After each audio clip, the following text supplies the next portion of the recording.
ఓం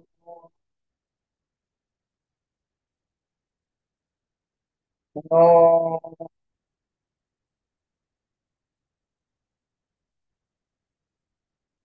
ఓం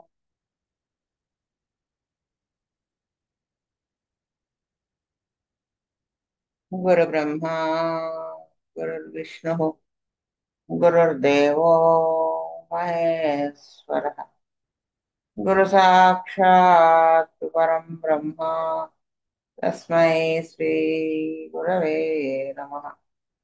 నమస్కారం మాస్టర్. నమస్కారం మాస్టర్ కి. నమస్కారం మాస్టర్ ఎవరు? నమస్కారం మాస్టర్ విపిఎస్. నమస్కారం మాస్టర్ సివివి. నమస్కారం మాస్టర్ సివివి. నమస్కారం మాస్టర్ సివి. నమస్కారం master CVV to your lotus feet. Master CVV నమస్కారం టు యువర్ లోటస్. వాసుదేవ్.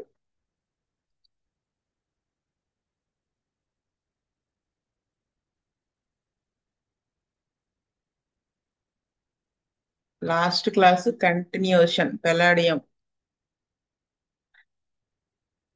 ఇక్కడ మీకు ఒకటి చెప్తాను. అంటే రీసెంట్ గా వచ్చింది ప్లాటినా కేసు. అంటే ఇప్పుడు కూడా మెటల్స్ చదువుకుంటున్నాం కదా. అంటే ప్లాటినా 200 లెవెల్లో ఉంటే 1M లెవెల్లో ఉంటే ఈజీ కనుక్కోవడం, ఇంకా బాహాటంగా బాగా తెలుస్తుంది. కానీ 200 లెవెల్లో ఉన్నప్పుడు మనం కనుక్కోవడానికి కొంచెం అటెంటివ్ గా ఉండాల్సి ఉంటుంది. ఒక 7 ఇయర్స్ బాబు. యాక్చువల్ గా వాడు పుట్టిన దగ్గర నుంచి ఇక్కడే వాడతాడు, హోమియో వాడేవాడు. వాళ్ళ పేరెంట్స్ వాడిచ్చేవాళ్ళు 1 ఇయర్ లేకపోతే 8 మంత్స్ ఏజ్ నుంచి అనుకుంటా. సరే, మధ్యలో వాడికి ఉన్న హెల్త్ ఇష్యూస్, జలుబు చేయటం ఇవే ఉండేవి. కాన్స్టిట్యూషన్ ట్రీట్మెంట్ తో స్కిన్ మీదకి కంప్లైంట్ మొత్తం వచ్చేసింది. మళ్ళీ అంతా హీల్ అయిపోయింది, బాగానే ఉన్నాడు. తర్వాత కొన్నాళ్ళు గ్యాప్ కూడా తీసుకున్నారు, ఏదన్నా జలుబు చేస్తే వచ్చి మందు తీసుకునే వాళ్ళు లేదు. ఈ మధ్య వాళ్ళ మధ్యలో ఏం చేశారు, ఈ కురుకురే బింగో ఇవి ఉంటాయి కదా, ఇవి వాడు ఎక్కువ తింటూ ఉండేవాడు. బయట మంచి అట్టు తెచ్చుకోవడం, దోశ లేకపోతే ఇడ్లీ తెచ్చుకోవడం, పూరి తెచ్చుకోవడం, ఇది ఎక్కువ అవడం వల్ల ఏమైందంటే వాడికి మీసెంటరిక్ లింఫ్ నోడ్స్ కొంచెం డిస్టర్బెన్స్ వచ్చింది. అంటే ఇన్ఫెక్ట్ అయింది, లింఫెడినోపతి వచ్చింది. మీసెంటరిక్ లింఫెడినోపతి. మీసెంటరీ ఎక్కడ ఉంటుందండి? అబ్డామెన్ లో ఉంటుంది కదా. ఏ అవయవం ఆ ప్లేస్ లో ఉండేలాగా ఆ లేయర్ మొత్తం కవర్ చేసి ఉంటుందని చెప్పుకున్నాం మనం ఆల్రెడీ. అయితే అప్పుడు నా దగ్గరికి వచ్చారు. సరే, వాడు కడుపు నొప్పి అది మోస్టర్స్ వేస్తే తగ్గింది, అప్పుడున్న మెంటాలిటీని బట్టి. వాడు ఒక్కడే కొడుకు. వాళ్ళ నాన్నగారు ఎక్కువ గారాబం చేస్తారు వాడిని, విపరీతమైన గారాబం అసలు. మరి అంతూ పొంతూ ఉండదు. ఎంత గారాబం అంటే, ఇప్పుడు వాళ్ళ మదర్ వాడిని చదువుకోమని అన్నారనుకోండి పిల్లవాడిని, వాడికి ఇష్టం ఉండదు కదా, న్యాచురల్ గా ఇష్టపడరు, ఆడుకోవడానికి చూస్తారు. వాడు ఏం చేసేవాడు, వాళ్ళ నాన్నకి ఆఫీస్ నుంచి ఇంటికి వచ్చేటప్పటికి, అమ్మా నన్ను హెరాస్ చేస్తోంది, ఎప్పుడు చదువు చదువు చదువు అంటుంది, ఆడుకోనివ్వట్లేదు. ఆ అలాంటి విషయాల్లో వీడు కంప్లైంట్ చేయడం, ఆయన వాళ్ళ ఆవిడతో ఫైటింగ్ చేయడం. అతను చాలా మంచివాళ్ళు, అతి మంచి వాళ్ళు. వాళ్ళు అంటే కొంచెం అమాయకంగా ఉంటారు. వీడు విపరీతం తెలివిగలవాడు అనమాట. ఎందుకు పిల్లోడిని అలాగా ఇబ్బంది పెడతావు, అది ఇది అని చెప్పేసి ఆయన ఒక టైంలో అయితే వాళ్ళిద్దరు పలుకోకుండా ఉండేవాళ్ళు, అంటే ఫైట్ చేసుకుని.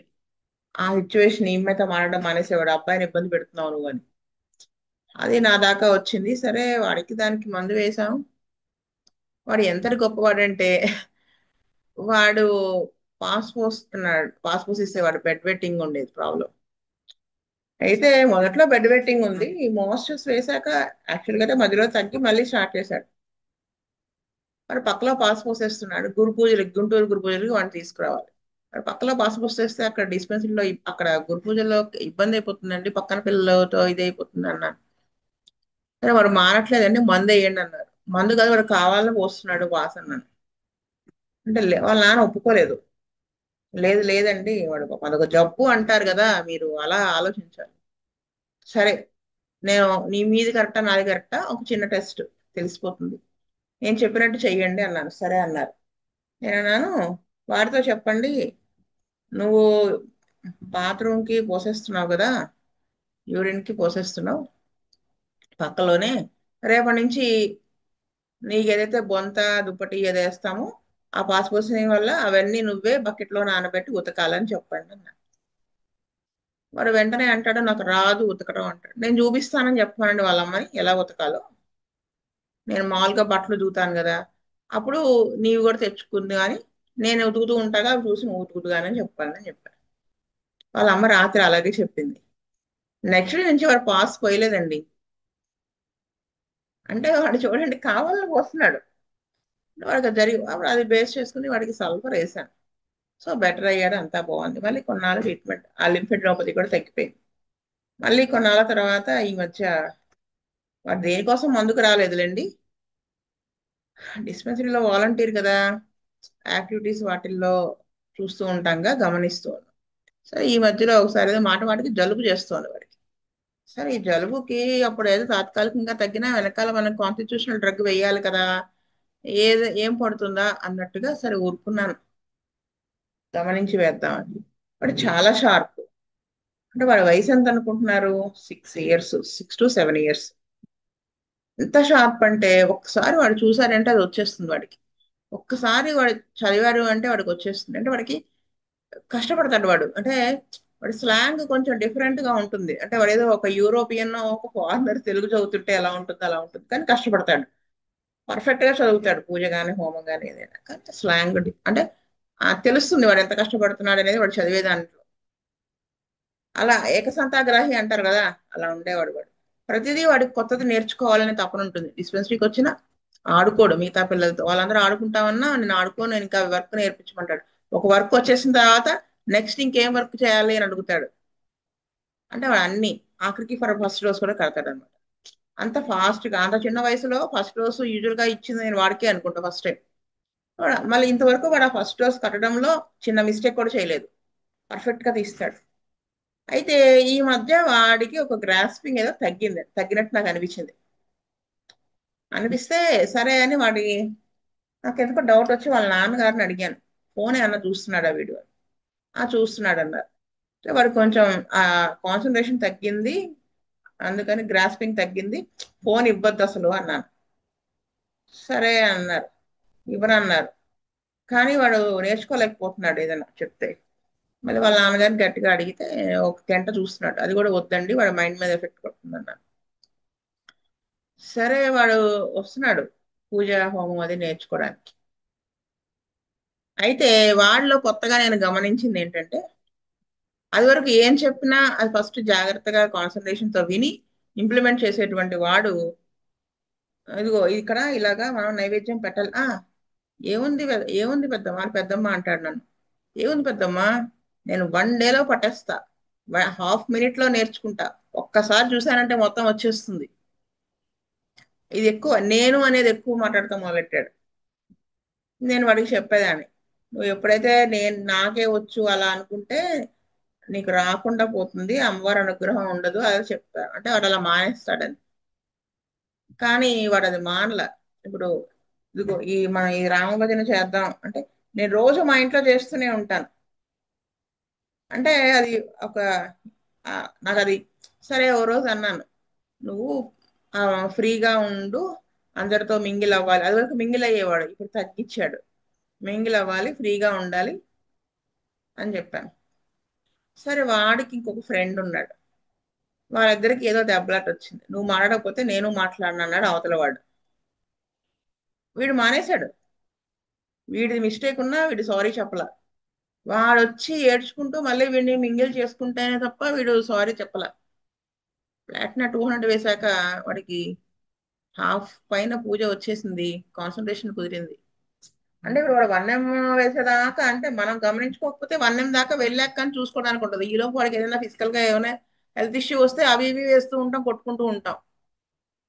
అంటే ఇది మీకు ఎంతవరకు యూజ్ అవుతుందో నేను తెలియదు, కానీ నాకైతే అనిపించింది అంటే ఇంత చిన్న పిల్ల వాటిలో ప్లాటినా నేచర్ అంటే చుట్టూ పేరెంట్స్ కానీ వీళ్ళు కానీ వాళ్ళు కానీ పొగుడుతూ ఉండుంటారు, వీడికి బాగా వచ్చు, వాడు క్లాస్ స్కూల్లో బాగా చదువుతాడు, వాళ్ళ టీచర్ చెప్తుంది స్కూల్లో అందరికంటే బాగా చదివేది వీడే, అందరికంటే అల్లరి చేసేది వీడే అని చెప్తుంది. అది ఆ అల్లరి మానేసి వాడి ఎక్స్ప్రెషన్ అది సమ్ సంథింగ్ డిఫరెంట్ అనమాట. అంటే నేను వీళ్ళకంటే చాలా గొప్పవాడిని అనేటువంటి అనేది ప్రూవ్ చేస్తుంటాడు. ఇప్పుడు పిల్లలందరూ కూర్చొని మాట్లాడుకుంటూ ఉంటారు అనుకో, వాడికి ఏంటి వాడికి ఎంత తెలుసు అనేది చెప్పాలనే ప్రయత్నం ఉంటుంది వాడికి. అంటే వాటిది ఎక్స్ప్రెస్ చేయడం వేరు, నాకు తెలుసు ఇది మీకంటే అనే అలా ఎక్స్ప్రెస్ చేసే విధానం వేరు. అలా ఉండేవాడు ఉంటాడు వాడు. చిన్న చేంజ్ అంతే, మందు వేస్తే సెట్ అయింది. అంటే అదేనమాట, ఊరినే చెప్పాలనిపించింది, గుర్తొచ్చి చెప్పాను. Abdomen, palladium. Pain and soreness in liver, pain in the left hypochondrium. Amelioration by eructations, తేపులు వస్తే వాడికి ఎమిలరేషన్ ఉంటుంది. ఇక్కడ లెఫ్ట్ హైపోకాండ్రియం లో ఏముంటుంది, స్టమక్ ఇవన్నీ ఉంటాయి కదా, అక్కడ నొప్పిగా ఉంటుంది. లివర్ రీజియన్ లో కూడా పెయిన్ ఉంటుంది, ముట్టుకోనివ్వదు. Pain in the region of the spleen, spleen ఉన్న ప్లేస్ లో కూడా pain. Crawling sensation in the abdomen, sensation as if intestines were entangled and twisted in different directions. వాడికి సెన్సేషన్ ఎలా ఉంటుంది అంటే, ఆ ఇంటెస్టైన్స్ పేగులన్నీ కూడా చిక్కుబడిపోయినట్టుగా ఉంటుంది అనమాట. Stitches in the left side near hip bone but more inward. లోపలికి ఉంటుంది, బయట నుంచి పెయిన్ లోపలికి ఎలాగా, తొంటి దగ్గర అనమాట, ఆ బోన్ లోపలికి left side, stitching type of pain. In intervals, peculiar pain as if air bubbles pressed forcibly through intestines and passed upward, sometimes as if animal tearing off small portions from inside. Stitches extend to right side next day. ఇంకా వాడికి ఎటువంటి peculiar sensation ఉంటుంది ఉండుండి. ఏమొస్తుంది, గా పేగుల్లో గాలి బుడగలు అవి గట్టిగా ప్రెస్ చేయబడినట్టు, ఆ పేగుల్లో నుంచి పైకి పాస్ అయినట్టు, లేదా ఒక లోపల ఒక చిన్న యానిమల్ ఉండి ఆ పేగులన్నింటినీ కూడా పీకేస్తున్నట్టు, ఇలాంటి pain right side, next day right సైడ్కి వస్తుంది. ఒకరోజు లెఫ్ట్ సైడ్, ఒకరోజు రైట్ సైడ్, అలా ఉంటుంది. Sensation in flanks as if విజరా gone, అంటే ఆ వారికి ఎలా అనిపిస్తూ ఉంటుంది అంటే, విజరా అంటే ఆ అబ్డమెన్ లో ఉన్న ఆర్గాన్స్ అవన్నీ కూడా ఒకరోజు ఒకవైపు, ఒకరోజు ఒకవైపు పోయినట్టు, అంటే లెఫ్ట్ సైడ్ ఉండాల్సిన స్టమక్ ఒకరోజు రైట్ సైడ్కి వెళ్ళిపోయినట్టు అలా అనిపిస్తుంది. Violent colic in abdomen more on the right side, అంటే విపరీతమైన కడుపులో నొప్పి ఉంటుంది, రైట్ సైడ్ ఎక్కువ ఉంటుంది. Growing aggravation under continuous eructations, can only endure the pain when lying on left side.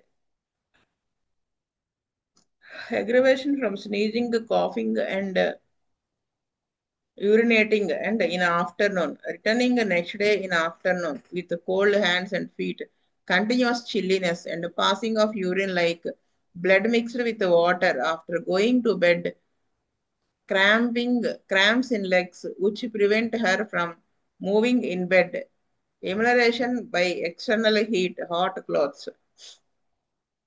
ఇంకా ఏం చెప్పారంటే, కడుపులో విపరీతమైన నొప్పి ఉంటుంది, ఎక్కువ రైట్ సైడ్ ఉంటుంది.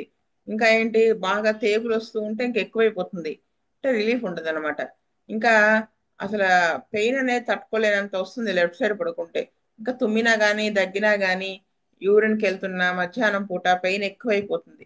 నెక్స్ట్ డే ఆఫ్టర్నూన్ వస్తుంది. ఆ పెయిన్తో పాటు కాలు చేతులు చల్లగా అయిపోవటం, చలి వచ్చేయటం, ఇంకా యూరిన్ లో బ్లడ్ కలిసి పాస్ చేయడం, ఇంకా కడ్- పడుకోవడానికి వెళ్ళినప్పుడు, మంచం మీద వెళ్ళి పడుకున్నప్పుడు క్రామ్స్ వచ్చేస్తాయి కాళ్ళల్లో, దానివల్ల మూవ్ అవ్వలేకపోతాడు మంచం మీద కూడా. ఇంకా ఏంటంటే ఆ, వేడివి ఏమన్నా అప్లై చేస్తే వాడికి హాయిగా ఉంటుంది. Shooting pains from navel to pelvis, అంటే షూటింగ్ టైప్ ఆఫ్ పెయిన్స్ ఉంటాయి బొడ్డు నుంచి కిందకి పొత్తి కడుపులోకి. Soreness and shaking pain from navel to breast. Next swelling and hardness in right side of the abdomen, అంటే వాపు ఉంటుంది, గట్టితనం ఉంటుంది. ఏది, పొట్ట రైట్ సైడ్, అంటే ఓవరీ దగ్గర. Sharp pains as darts with a knife low in abdomen, ఇంకా విపరీతమైన నొప్పులు ఉంటాయి, కత్తితో కోస్తున్నట్టుగా ఉంటుంది అనమాట పొట్ట కింద. ఎమిలరేషన్ ఆఫ్టర్ స్టూల్, మోషన్ వెళ్ళాక ఫ్రీగా ఉంటుంది. డిస్టెండెడ్ అబ్డమెన్ ఫ్రమ్ ఫ్లాచులెన్సీ, అంటే పొట్ట ఉబ్బరం ఉంటుంది ఈ గాలి వల్ల. Every step hurts in left groin, అంటే లెఫ్ట్ గ్రాయిన్ గజ్జల్లో ఆ, ప్రతి ఒక్కొక్క అడుగు వేస్తుంటే అది నొప్పిగా ఉంటుంది. Sensation as if something in groin would tear, ఎలా ఉంటుందంటే పాపం ఎంత సివియర్ పెయిన్ అంటే, ఆ గ్రాయిన్ ఆ గజ్జల్లో ఏదో ఉన్నట్టు, అది ఏదో కోసేస్తున్నట్టుగా ఉంటుంది. Stool and anus, frequent soft stool, మాట మాటికి హార్డ్ కాకుండా వెరీ సాఫ్ట్ గా అవుతుంది stool. Diarrhoea with very little pain night and day, అంటే రాత్రి వెనక రాత్రి కానీ పగలు కానీ కంటిన్యూస్ గా సన్నగా నొప్పి ఉంటుంది విరోచనాలతో పాటు. క్యూర్డ్ బై సిహెచ్ఐ అన్నారు, అదేమిటో అర్థం కాల, చైనానా మరేమిటో. Stool in afternoon or evening instead of morning, motion మధ్యాహ్నం పూట కానీ లేకపోతే సాయంత్రం పూట కానీ అవుతుంది, మార్నింగ్ అవ్వాల్సింది. Dull dull stitches felt at approach of a stool, dull aching twitches left side of the rectum. Morning, dull pains in rectum as from too long retained stool, but without urging at noon. Knife-like pains in uterus are emulation after stool. Constipation. Stools hard, frequently whitish like chalk. అంటే ఈజీగా ఉన్నట్టునే నేను meaning చెప్పట్లేదు, మీకు already ఇప్పటికి కొంతవరకు అలవాటు అయ్యింది కాబట్టి. Urinary organs. Single stitches through bladder with painful weakness in it, అంటే నీరసము, నొప్పి, స్టిచ్చింగ్ టైప్ ఆఫ్ నొప్పి అనమాట, ఒక్కసారిగా అలా మూత్రాశయంలో వస్తూ ఉంటుంది. ఫ్రీక్వెంట్ మిక్చరేషన్, మాట మాటకి యూరిన్కి వెళ్ళాలనిపిస్తుంది. Bladder feels full but little urine is passed, అంటే ఆ బ్లాడర్, యూరినరీ బ్లాడర్ నిండిపోయినట్టుగా అనిపిస్తుంది కానీ యూరిన్కి వెళ్తే కొంచెమే వస్తుంది. Pressure in bladder as if very full, అంటే ఆ బ్లాడర్ లో అంతా ఒక నిండిపోతే, అదంతా నిండిపోయింది అనుకోండి ఎలా ఉంటుంది, ప్రెషర్ ఉన్నట్టుగా ఉంటుంది కదా, ఆ ప్లేస్ అంతా అలా ఉంటుంది. Dark urine with brick dust sediment or colouring the vessel red, అంటే ఆ యూరిన్ ఎలా ఉంటుంది, dark red colour, dark colour లో ఉంటుంది, ఆ ఇటుక పొడి రంగులో ఉంటుంది. అంటే మన యూరిన్ ని కనుక ఒక టెస్ట్ ట్యూబ్ లో వేస్తే కొంతసేపు ఉంచితే అడుగున ఆ సెడిమెంట్ అనేది ఆ బ్రిక్ డస్ట్ కలర్ లో ఉంటుంది. ఇంకా ఏంటంటే ఆ వెసల్ అంతా కూడా లేకపోతే ఆ రెడ్ అయిపోతుంది. Muddy, not dark urine. Urine like water mixed with blood, ఆ బ్లడ్ వాటర్ యూరిన్ కలిస్తే ఎలా ఉంటుందో అలా ఉండొచ్చు. Male sexual organs. In evening and at night no proper erection could be obtained, అది వాడికి ఇరెక్షన్ అనేది సరిగా రాదు. Single stitches in urethra extending down to corona glandis, sensation as if testicles were bruised with pain in the abdomen, ఆ వృషణాలు అనేవి bruised feeling ఉంటుంది, కడుపులో నొప్పిగా ఉంటుంది. Female sexual organs. Pain and weakness as if uterus were sinking down, గర్భసంచి కిందకి sync అయిపోతున్న ఫీలింగ్ ఉంటుంది, నీరసం ఉంటుంది, నొప్పి ఉంటుంది. Every motion was especially painful, అంటే ఏమాత్రం కదిలినా కానీ వాడికి నొప్పిగా ఉంటుంది. She could not well stand, అంటే కరెక్ట్ గా నుంచోలేకపోతుంది ఆ పెయిన్ వల్ల. Heaviness like a weight in the pelvis, అంటే బరువుగా ఉంటుంది, ఎలా అంటే ఆ పెల్విస్ లో బరువు ఉన్నట్టుగా ఉంటుంది అనమాట. బేరింగ్ డౌన్ పెయిన్, అదే ప్రొలాప్స్ గురించి చెప్తున్నారు, ఈ ప్రొలాప్స్ సిట్రస్ గురించి, అంటే కిందకి ఏదో లాగేస్తున్నట్టుగా ఉంటుంది pain. Right ovary swollen sore to pressure with bearing down pains, right ovary వాపు వచ్చి టచ్ చేస్తే ఏమాత్రం ప్రెషర్ తగిలితే సోర్గా అనిపిస్తుంది, కిందకి లాగేస్తున్నట్టుగా బేరింగ్ డౌన్ పెయిన్స్ ఉంటాయి. In the region of the right ovary drawing down and forward, amelioration by rubbing, అంటే ప్రెషర్. అంటే ఇంకా ఏంటి, రైట్ ఓవరీ ప్లేస్ లో డ్రాయింగ్ డౌన్ ఫార్వర్డ్, కిందకి లాగేస్తున్నట్టుగా పెయిన్ ఉంటుంది అనమాట, ముందుకి లాగేస్తున్నట్టు.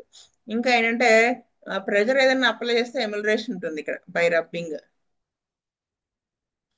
Pain in the right ovary, urgency to urinate, but scanty emission and sensation of weight and bearing down in the pelvis, prolapse sitrae. దాని గురించి ఇప్పుడంతా చెప్పుకుంటా వచ్చారు. అంటే యూరిన్కి వెళ్ళాలని అర్జెంటుగా అనిపిస్తుంది కానీ వెళ్తే కొంచెమే వస్తుంది, ఏదో బరువు ఉన్నట్టుగా ఉంటుంది అనమాట, కిందకి లాగేస్తున్నట్టుగా ఉంటుంది పెల్విస్ లో, అంటే ఆ, గర్భసంచి కిందకి జారిపోతూ ఉంటుంది. It's swelling and induration of the right ovary with soreness and a shooting pain from navel to pelvis with heaviness and weight in the pelvis. ఇంకా ఏంటంటే వాపు గట్టిపడిపోవటం ఉంటుంది రైట్ ఓవరీ, దాంతో పాటు సోర్నెస్ ఉంటుంది, షూటింగ్ టైప్ ఆఫ్ పెయిన్ ఉంటుంది బొడ్డు నుంచి కిందకి, with heaviness and weight in the pelvis. Aggravation from exertion and while standing up, అంటే ఏమాత్రం శ్రమ చేసినా ఎక్కువ అవుతుంది, నుంచున్నా కూడా అంతే. Amelioration lying on left side, Menses appeared later at full moon instead of new moon and accompanied by headache, which were amelioration by gluonine and belladonna. అంటే మెన్సెస్ లేట్ గా వస్తుంది అనమాట. అంటే పూర్ణిమ రోజు వస్తుంది,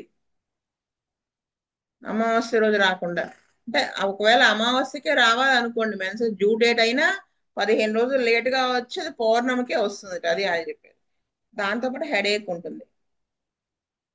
గ్లోనైన్ వేస్తే కూడా ఎమిలరేషన్ ఉంటుంది, బెల్డోనా గాని. Pain in the abdomen and region of the spleen at return of the menses. కడుపులో నొప్పిగా ఉంటుంది, స్ప్లీన్ లో పెయిన్ ఉంటుంది మెన్సెస్ వచ్చినప్పుడు. Feels sore in abdomen after menses with fear and apprehension that something horrible will happen. ఇంకా కడుపులో అంతా సోర్గా ఉంటుంది మెన్సెస్ వచ్చిన తర్వాత. దాంతో పాటు ఏముంటుంది, భయం ఆందోళనగా ఉంటుంది అనమాట, ఏదో జరగకూడదు జరగబోతోంది అన్నట్టు. మెన్స్ట్రువల్ డిశ్చార్జ్ వైల్ నర్సింగ్, పాలిస్తున్న వాళ్ళలో menstrual discharge. Leucorrhoea transparent like jelly, jelly లాగా ఉంటుంది వైట్ డిశ్చార్జ్ ట్రాన్స్పరెంట్ గా. Aggravation before and after menstruation. Yellow leucorrhoea turned white and thicker and then disappeared. ఎలా ఉంటుంది, మొదలవటం పసుపచ్చ కలర్ లో వైట్ డిశ్చార్జ్ అయ్యి అది వైట్ గా మారి మళ్ళీ థిక్ గా మారి తర్వాత ఆగిపోతుంది. మనం ఇక్కడ ఏంటంటే వీటన్నిటికంటే మనం గుర్తుపెట్టుకోవాల్సింది పైన చెప్పిన characteristic symptoms. Respiratory organs, frequent hawking of small solid lumps which he must swallow. కేకరిస్తూ ఉంటే మాట మాటకి చిన్న చిన్న ఉండల్లాగా వస్తూ ఉంటాయి, అవి మింగవలసి వస్తుంది అనమాట, బయటికి రావు. అలా అని కేకరించకుండా వీడు ఉండలేడు. సో కేకరించినప్పుడు వస్తాయి, అవి మింగేయాల్సి వస్తుంది. When making an expectoration sensation as if something were pushed into the head. వాడు అలాగా ఆ ఎక్స్పెక్టరేషన్ బయటికి చేద్దాము అనుకుంటే వాడి తలలో ఏదో నొక్కేసినట్టుగా ఉంటుంది. When taking a deep breath stitches in the chest. అంటే లోతు అంటే డీప్ గా బ్రేత్ తీసుకుంటే వాడికి స్టిచ్చింగ్ టైప్ ఆఫ్ పెయిన్ వస్తుంది చెస్ట్ లో. Coughing and sneezing aggravation pain in the abdomen, తగ్గిన తుమ్మిన కడుపులో నొప్పి వస్తుంది. Chest stitches in right side of the chest through to the back. అంటే right side of the chest లో పెయిన్ ఉంటుంది, నడుములో నుంచి వస్తుంది చెస్ట్ లోకి. Aggravation from taking a long breath, అంటే ఎక్కువసేపు గనక బ్రీతింగ్ తీసుకుంటూ ఉంటాయి, అంటే మన పనిమాల అలా తీసుకుంటే ఎక్కువ అవుతుంది. Amelioration and walking in the open air, open air నడిస్తే తగ్గుతుంది. Stitches in the right breast near nipple running in deep, అంటే ఇదే stitching type of pain. Right breast లో కూడా ఉంటుంది, ఆ నిపుల్ దగ్గర ఉంటుంది. ఇది కూడా లోతుగా అంటే లోపల నుంచి వస్తున్నట్టుగా ఉంటుంది ఆ పెయిన్. ఎగ్రవేషన్ డీప్ ఇన్స్పిరేషన్, బాగా లోపలికి గనక గాలి తీసుకుంటూ ఉన్నప్పుడు ఎగ్రవేట్ అవుతుంది pain. Heart pain in the region of the heart, pressing deep in the left side of the chest periodical as if in the heart. అంటే వాడు హార్ట్ లో నుంచి పెయిన్ ఎలా వస్తుంది, ఉండి పీరియాడికల్ గా వస్తూ ఉంటుంది, లోపల నుంచి left side of the chest లో నొక్కేస్తున్నట్టుగా వస్తుంది. Pain in the heart with paralysis of left arm, అంటే ఇది హార్ట్ అటాక్ అనమాట. హార్ట్ రీజియన్ లో పెయిన్ ఉంటుంది, దాంతో పాటు ఎడమ చెయ్యి పెరాలసిస్ వస్తుంది. Neck and back, frequent painful spasm in muscles right side of the neck, especially morning. Painful drawing in neck, shoulders and down left arm. Pain in the back and hips with coldness of the limbs. Tired feeling in the back. Upper limbs. Sudden stitches in right shoulder joint. Rheumatic pains in right shoulder. ఎక్కువగా వీళ్ళు ఈ drug లో stitching type of pain అనేది ఎక్కువగా చెప్తున్నారు. అది కుడివైపు భుజంలో ఉంటుంది, ఆ భుజంలో వచ్చే పెయిన్ రొమాటిక్ పెయిన్ అయి ఉంటుంది. Sensation as if sprained in right shoulder joint, అంటే ఆ జాయింట్ లో స్ప్రెయిన్ అయినట్టుగా బెనికినట్టుగా అనిపిస్తూ ఉంటుంది. Stitches from shoulders into the middle of the chest. Pain in the right arm and temple. Pain in right wrist extending into forearm. Sensation of numbness in left arm as if paralyzed. Numbness of right arm and hand at night. Lower limbs. Rheumatic pains in the right hip. Sciatica right side dull aching pain. Aggravation towards night and in the evening in cold and from motion. అంటే ఈ రొమాటిక్ type of pains వస్తాయి కుడి తొంటిలో, sciatica pain right side, ఆ pain ఎలా ఉంటుందంటే ఉండే కొద్దీ రాత్రిపూట సాయంత్రం చల్లగా కళ్ళు తిరుగుతూ ఉంటే మూమెంట్ వల్ల వస్తుంది. ఎమ్యులేషన్ బై వామ్త్ అండ్ రెస్ట్ను వేడి దాంట్లో ఉంటే హాయిగా ఉంటుంది. Darting pain from toes to hip or from trochanter to hollow of the knee, tension in the left calf, అంటే కాలు కింద నుంచి మోకాలు వెనక పక్క భాగం ఉంటుంది కదా, అక్కడికి వస్తుంది పెయిన్. కాఫ్ మజిల్స్ పిక్కల దగ్గర పెయిన్ ఉంటుంది. While walking it becomes tensive in hamstrings. Hamstring అంటే కూడా మీకు ఒకసారి చూపించాను, ఆ పిక్కల దగ్గర అది ఉంటుంది కదా, అక్కడ నడుస్తూ ఉంటే అక్కడ టెన్షన్ అంటే అక్కడ టైట్ గా పట్టేసినట్టు ఉంటుంది. Itching in the left ankle. Generalities: aversion to make any effort to exercise, must lie down. అంటే వీడికి యాక్చువల్ గా శ్రమ చేయాలి అనే ఇష్టం ఉండదు, ప్లస్ వీడు ఖచ్చితంగా పడుకునే ఉండాల్సి వస్తుంది ఆ పెయిన్స్ వాటి వల్ల. Stitches, rheumatic pains, suddenly changing and often lasting but a short time, soreness as if bruised, skin redness of knuckles, warts on knuckles. అంటే నకుల్స్ అంటే ఏంటి, వేలి కనుపులు, అక్కడ ఎర్రగా ఉంటుంది, పులిపిర్లు వస్తాయి. Itching and crawling as from fleas on different spots, back, arms, abdomen, thighs, ankles. అంటే ఏమైనా ఈగల్ లాంటివి వాళ్తున్న ఫీలింగ్ వస్తూ ఉంటుంది ఆమె, పాకుతున్నట్టుగా దురద వస్తుంది. ఇక్కడ బ్యాక్, చేతులు, పొట్ట, thighs, ankles. Sleep: great sleepiness in afternoon. మధ్యాహ్నం 3ంటికి వాడికి విపరీతమైన నిద్ర వచ్చేస్తున్నట్టుగా ఉంటుంది. Early in the evening. Wakeful till 2 AM. రాత్రి పాటు వాడికి నిద్ర పట్టదు 2 దాకా. Starting startling in sleep. నిద్రలో ఉలిక్కి పడుతూ ఉంటుంది afternoon. Dreams every night of buildings, wide stairs, many rooms. ఇలాంటి కళ్ళు వస్తాయి. Symptoms amelioration by sleep. Fever: chilliness with cold hands and feet with colic. అంటే చలి ఉంటుంది, చలిగా ఉన్నప్పుడు చేతులు కాళ్ళు చల్లగా అయిపోతాయి, కడుపులో నొప్పి ఉంటుంది. Coldness of the limbs with pain in the back. నడుము నొప్పితో పాటు కాలు చేతులు చల్లగా అయిపోవటం ఉంటుంది. So this is about palladium. స్వస్తి ప్రజాభ్య పరిపాలయంత న్యాయేన మార్గేణ మహీం మహీస్, గోబ్రాహ్మణేభ్య సోమస్తు నిత్యం, లోకా సమస్తా సుఖినో, లోకా సమస్తా సుఖినో, లోకా సమస్తా సుఖినో. ఓం శాంతి శాంతి శాంతి. వాసుదేవ వాసుదేవ వాసుదేవ.